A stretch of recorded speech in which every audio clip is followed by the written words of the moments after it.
እንግዲህ የኢትዮጵያና የቪየትናም ዲፕሎማሲያዊ ግንኙነት 50 ዓመት ያስቆጠረ ነው። በዚህ ደረጃ የኢትዮጵያ መሪ ወደ ቪየትናም መጥቶ ግን በከፍተኛ ልዑክ ደረጃ ጉብኝት ተደርጎ አያውቅም። ከ4-5 ዓመት በፊት የቪየትናም ፕሬዚደንት ወደ ኢትዮጵያ መጥቶ ጉብኝት አድርገው ነበረ። ከዛ ውጪ የከፍተኛ በመሪዎች ደረጃ የሚደረግ የጉብኝት ልውውጥ አልነበረም ነበር። ይሄ የመጀመሪያው ነው። በዚህ አጋጣሚ መሪዎቹ ስለ ሁለቱ ሀገራት ግንኙነት፣ ስለ ትብብሩ እንዲወያዩ የተለያዩ ስምምነቶች እንዲፈጸሙና በቀጣይም ግንኙነቱን ለማጠናከር ያለ ቁርጠኝነት እንዲገለጽ፣ ግንኙነቱንም ለማጠናከር ምን አይነት አካሄድ መከተል እንዳለብን፣ ምን አይነት የትብብር መስኮች ላይ ማተኮር እንዳለብን፣ ትብብሩ የሚመራበት ማዕቀፍ ደግሞ ምን መምሰል እንዳለበት ሀሳብ ለመለዋወጥና ለመስማማት እድል አግኝተዋል። ስለዚህ ይህንን በመከተል በቀጣይ የሚኖሩ እንቅስቃሴዎች ግንኙነቱን ወደ ላቀ ደረጃ ያደርሱታል ተብሎ ይጠበቃል። ለምሳሌ አንዱ ስምምነት የተደረገበት ጉዳይ የኢትዮጵያ አየር መንገድ ወደ ቪየትናም በረራ እንዲጀምር ነው በጥቂት ወራት ውስጥ። ይሄ በሁለቱ ሀገራት መካከል ያለውን የንግድ ግንኙነት ከአንዱ ሀገር ወደ አንዱ ሀገር በቀላሉ ባለሀብቶች፣ ነጋዴዎች፣ የተለያየ የስራ ጉዳይ ያላቸው ሰዎች በቀላሉ እንዲመላለሱ እድል ይፈጥራል። የህዝብ ለህዝብም የኢኮኖሚ ትስስሩንም ይበልጥ ያጠናክረዋል ተብሎ ይታሰባል።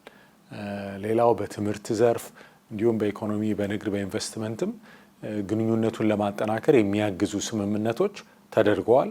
እንዲሁም አጠቃላይ የግንኙነቱ ማዕቀፍ ምን መምሰል አለበት የሚለውን የሚመለከቱ ስምምነቶችን በቀጣይ ለማድረግ ወደ ስምምነት ለመግባት ንግግር ተደርጓል። ስለዚህ እነዚህ ሁሉ አንድ ላይ ወደ ተግባር ሲገቡ ተቋማዊ የሆነ ዘላቂነት ያለው ሁለቱንም ሀገሮች ተጠቃሚ የሚያደርግ ጠንካራ ግንኙነት እንዲኖረን ያስችላል ተብሎ ይታመናል።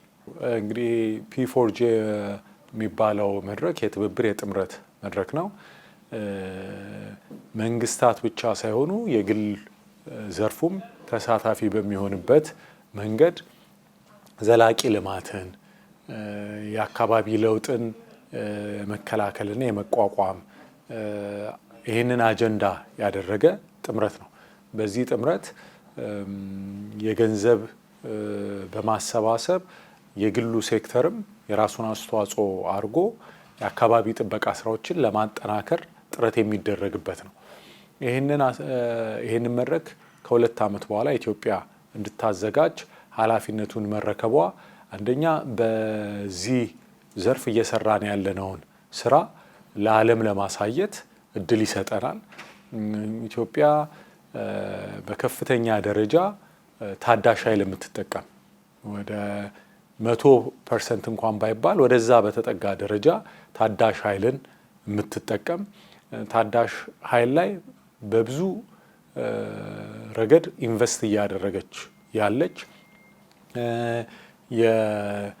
የኤሌክትሪክ መኪናን ካሁን ወደ ኤሌክትሪክ መኪና ብቻ ነው የምናስገባው የሚል አቋም በመውሰድ ከዓለም የመጀመሪያዋ የሆነች በጣም በስፋት በየዓመቱ እንደ ባህል እየተደረገ ዛፎችን በመትከል በአረንጓዴ አሻራ መርሃ ግብር ተጨባጭ የሆነ ከኢትዮጵያ አልፎ ለዓለም የአካባቢ ጥበቃ አስተዋጽኦ የሚያበረክት ስራ የምትሰራ ሀገር እንደመሆኗ ይሄንን ለማስተዋወቅ ከዚህ ሌሎች ሀገራት ልምድ እንዲወስዱ ተባብረው እንዲሰሩ የኢትዮጵያን እንቅስቃሴ እንዲደግፉ ለማድረግ ጥሩ አጋጣሚ ይሆናል ብለን እናስባለን። ይሄ ደግሞ ከሌሎች የአፍሪካ ክላይሜት ሰሚትን ጨምሮ መሰል መድረኮች ጋር ወደ ኢትዮጵያ እየመጡ መሆኑ ኢትዮጵያ በዚህ ጉዳይ ላይ ያላትን ተሰሚነት ያላትን ተጽዕኖ እየጨመረ እንደሚሄድም ማሳያ ነው ብለን እናስባለን።